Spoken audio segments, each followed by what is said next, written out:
I had a problem with my washer and I was going online. I could not find any video that showed me the repair of it, so I'm hopefully going to help a couple of people out doing this because, maybe there is a video out there. I didn't see it, but a lot of helpful videos on washers, so I thought I'd make one to help somebody out having the same problem. I have a Maytag Centennial washer, and the problem I'm having is whenever I turn on to a cycle, I'm going to go ahead and put it in a drain and spin cycle. I can turn it on. It shows my sensing light. It locks my lid. And it will actually rotate a little bit, sensing the load in the wash. But at no point does it ever start washing. And it never has water come into the water inlet valve into the tub. So I'll put it in test mode. I saw some videos online on the YouTube and saw some great videos for test mode. Put in test mode, everything seemed to be working correctly except the wash. So I could not figure it out. So if you're a washer, it just sits there sensing, some partially spinning the load, but even unlocking the lid, locking it back, resetting all that, but never going to wash mode, then I figured out the problem. And let me show you what it is.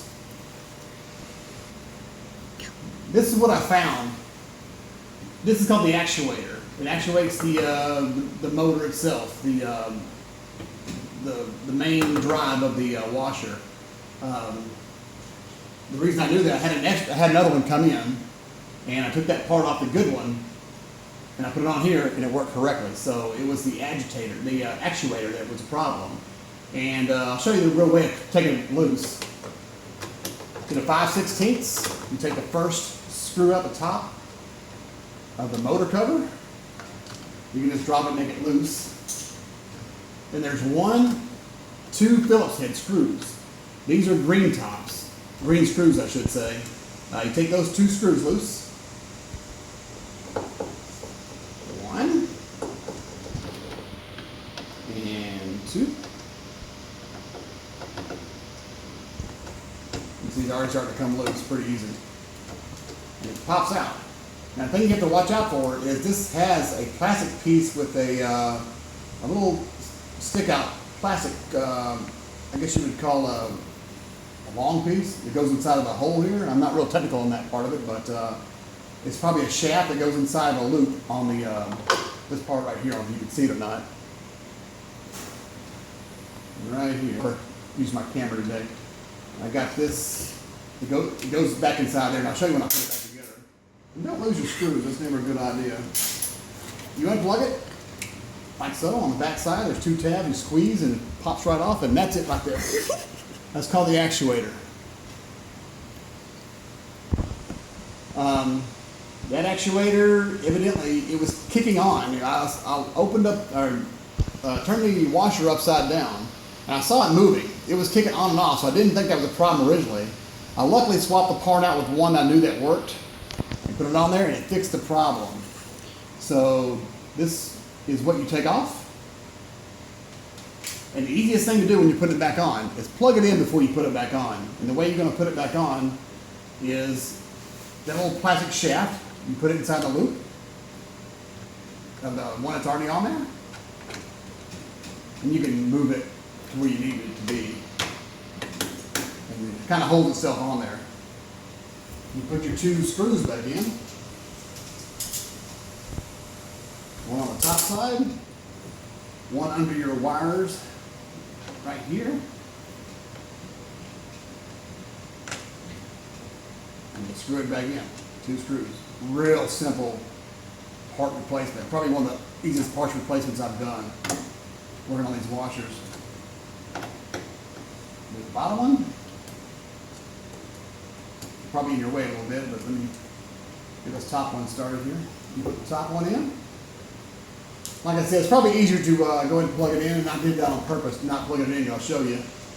When you plug it in, everything's kind of in the way. Your capacitor down there and your shield, if you can take it all the way off like I didn't. But line it up, put it on, just like that. You put your motor cover back on.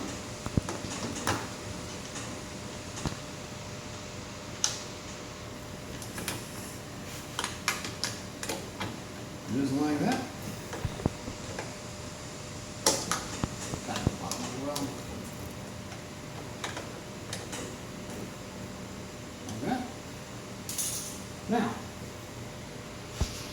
All right, now we got the washer back upright. Parts are all installed. Turn it back to drain and spin.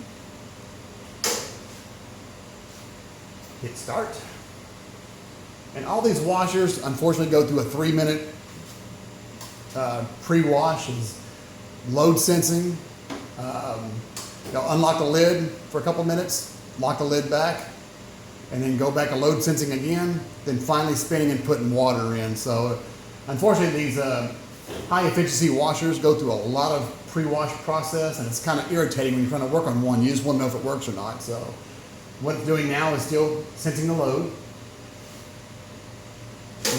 Lid lock blinked, then goes off. Don't touch it. That just delay what you have going on as far as your wash. Let it lock it back. Maybe it takes 10 seconds. And there you go, it's already in spin cycle, where it was not before. So that actuator, actually, even though it's working up and down, when you look underneath the washer, it's moving the drive of the washer. It's truly not working.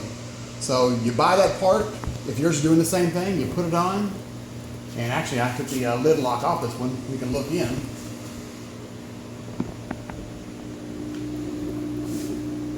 You can see it's spinning now. It would not do that before. Nice. Cheap repair. Pretty good washer. Yeah, Maytag's maybe not. I see a lot of comments about the Maytag washer. Not the best washer out there if you're going to go buy a new one.